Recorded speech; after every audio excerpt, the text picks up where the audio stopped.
Ibinaba na naman ng Bangko Sentral ng Pilipinas ang benchmark interest rate. Alamin ang magiging epekto nito sa agenda report ni Sujin Kim. Muling tinapyasan ng Bangko Sentral ang benchmark interest rate sa bansa ng 25 basis points sa 5%.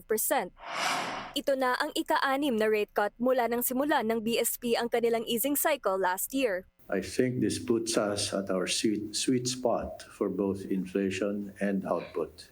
The policy rate itself is at our Goldilocks rate, neither too high nor too low.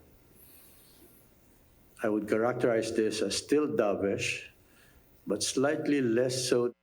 Pumapatak ang overnight deposit sa 4.5%, samantalang ang lending rates ay nasa 5.5%.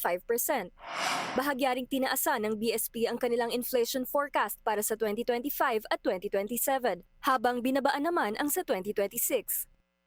Binabantayan ng Bangko Sentral ang potensyal na epekto sa inflation ng posibleng mas mataas na electricity rates at rice tariffs, pati na rin ang impact ng US trade policies.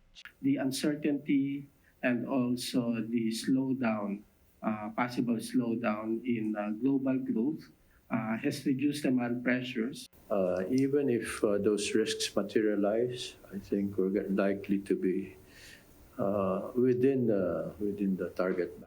Dalawang policy meetings na lang ang natitira ngayong taon, sa October at sunod sa December, bago tuluyang tapusin ng BSP ang kanilang easing cycle. I think we have space for one more cut. I think that's a likely evolution of the policy rate. Nakikita ni Deputy Governor Abenoja na posibleng maabot ang low end ng growth goal na 5.5% ngayong taon, bunsod na rin ng mga nakaraang rate cuts. Samantala, bagamat maliit ang posibilidad, kinilala ni Governor Remolona na posibleng lumagpas sa 4% ang inflation sa mga susunod na taon. Para sa agenda, Sujin Kim, Billionaire News Channel.